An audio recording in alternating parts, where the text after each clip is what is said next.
Ako si Rodolfo, operator ng DTF machine dito sa LCC Legazpi. Ito ay nagamit ng 7 araw na may total na 63 meters. Ito ang printer head, hindi pa napapalitan simula noong July 2023. Ito naman ang capping na may 90% good condition. Head clean.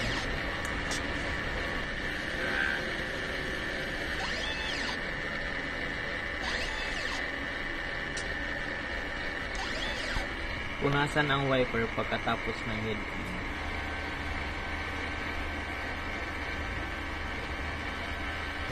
I-check ang nozzle.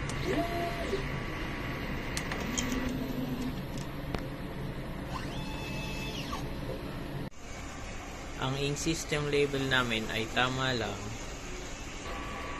Ang damper ay hindi pa napapalitan. Ang waste tank ay nilinis ng 1 araw.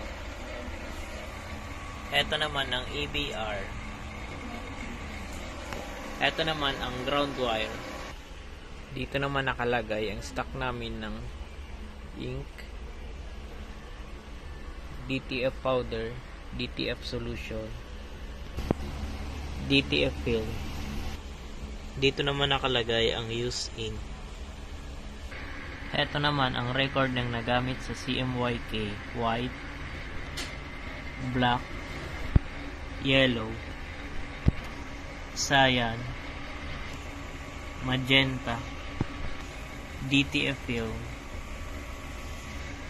DTF powder, DTF solution. Ito naman ang daily output monitoring. Ito naman ang aking daily checklist.